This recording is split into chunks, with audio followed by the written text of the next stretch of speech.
Tentara memerintahkan bawahannya untuk membawa mereka ke dalam penjara. Emredersiniz Murat Paşa Hazretleri. Atas tindakan tentara itu, para warga pun meneriakkan namanya, panjang umur Kuyucu Murapasa. Di istana, sesuai dengan tradisi, uang koin pun disebarkan oleh Safiye Sultan kepada para selir, dan para selir pun dengan senang hati memungut koin-koin itu.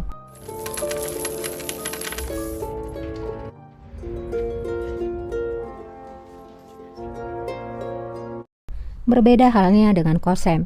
Ia memperhatikan gadis yang tidur dengan raja semalam. Hachi lalu berkata, namanya adalah Katerina, selir dari Rusia. Bulbullah yang telah melakukannya. Dia membawanya dari harem istana lama. Kosem pun berkata, jadi beginilah cara Safiye untuk melukaiku. Hentikan hal ini Hachi-ah. Jangan biarkan dia pergi ke ruangan raja lagi. Hachi pun berkata, aku akan melakukannya. Tapi bagaimana jika raja meminta gadis itu kembali? Maka aku tidak akan bisa menghentikannya. Dan dia harus pergi kepada raja. Seperti biasa, Mafiruse ingin kembali mengusik ketenangan Kosem. Mafiruse berkata, mereka mengatakan kalau raja kini telah mencium bunga lain dari tamannya.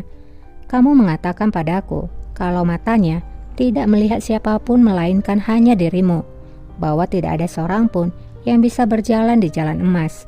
Kosem pun menjawab, dia hanyalah wanita yang tidur semalam saja dengan raja, sama seperti dirimu. Hachi pun tersenyum mendengar kata-kata Kosem pada Mafiruse. Di saat bersamaan, Halime mendengarkan hal itu. Kosem terlihat mulai merasa khawatir. Halime rupanya mengikuti Kosem. Sultan. Ia kemudian menghampiri Kosem. Halime berkata, tampaknya hal ini telah mencekikmu, sehingga kamu tidak bisa bernafas. Kamu membenci setiap wanita yang melihat raja dan yang menyentuh raja, benar kan? Kosem pun bertanya, bagaimana kamu bisa mengatasi akan hal itu? Halime pun berkata, semua wanita di harem harus menghadapi perasaan itu setiap malam jika seorang wanita pergi ke ruangan raja. Beberapa akan dibunuh dan beberapa lagi menjadi korban seperti Janet Kalfa. Kosem pun berkata, Janet Kalfa mengatakanku tentang hal itu. Salah satu gadis cemburu padanya dan membakar wajahnya. Apakah kamu tahu tentang hal itu? Halime pun menjawab, almarhum Sultan Mehmed Han dulu sangat menyayangiku. Tentu saja hal itu membuat Safiye Sultan menjadi tidak senang. Dia membenciku. Dia menunggu kesempatan untuk menjatuhkanku. Dan Janet membayangkan hal yang terlalu tinggi baginya, karena dia pernah tidur dengan raja sekali. Kami tidak menyukai satu sama lain. Semua orang membicarakan tentang permusuhan kami. Singkatnya, suatu pagi, kami terbangun karena teriakan dari Janet. Di saat itulah kejadian itu. Mereka membuat racun di bantalnya. Semua orang menganggap kalau akulah yang melakukannya. Mereka mencoba menghancurkanku. Tapi itu bukan aku. Aku tidak melakukannya. Hünkârım. Sidang Dewan. Zulfikar telah memulai hari pertamanya sebagai wali dari raja. Ia datang menghadap pada raja. Raja berkata, hari ini akhirnya kamu memulai tugasmu. Zulfikar pun menjawab, terima kasih padamu rajaku. Aku harap aku menjadi layak dengan kehormatan ini. Zulfikar lalu melaporkan kalau komandan dari barat, Kuyucu Murapasa, tiba. Dia menunggu untuk diterima. Kuyucu Murat. Zulfikar pun menceritakan apa yang dilakukan oleh Kuyucu Murapasa di pasar, di mana ia telah memenjarakan para pria. Mübarek. Dervis dan Kuyucu Murapasa terlihat berbincang. Murad Pasa berkata, selamat padamu Dervis Pasa. Terakhir kali, aku hanya melihatmu sebagai seorang pekerja taman biasa. Alelade bir bostancıydın. Kamu kini telah menempuh perjalanan panjang. Dervis pun menjawab, ini hanyalah apa yang dianggap pantas oleh raja. Murad pun berkata lagi, sekarang kamu harus lebih berhati-hati. Angin bertiup sangat kencang di sini. Pegang erat-erat atau kamu akan terjatuh.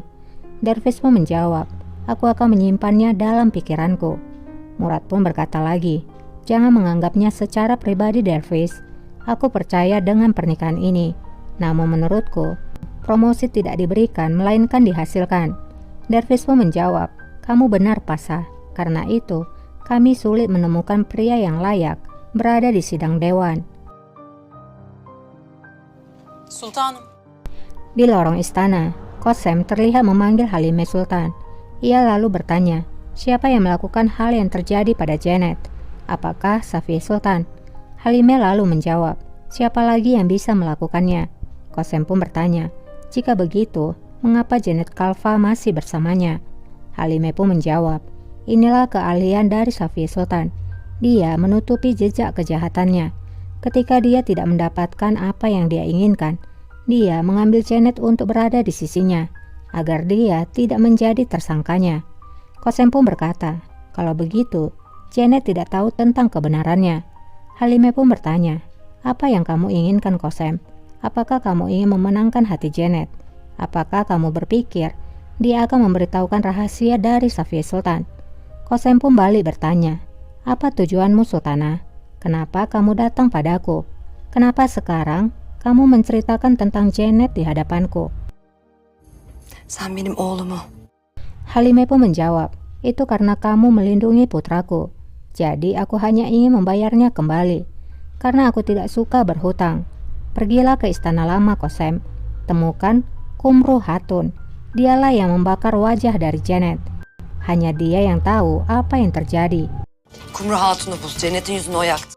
Jadi akhirnya di sini kita tahu bahwa bukan Halime yang membakar wajah dari Janet, melainkan Safiye Sultan melalui antek-anteknya. Hünkârım, Di sidang dewan, Murad Pasa telah berada di hadapan raja. Raja berkata, aku telah mendengar apa yang kamu lakukan di pasar. Beritahukan aku apa yang terjadi. Namun Dervis berkata, bagaimana mereka tahu siapa yang dihadapi pria-pria itu?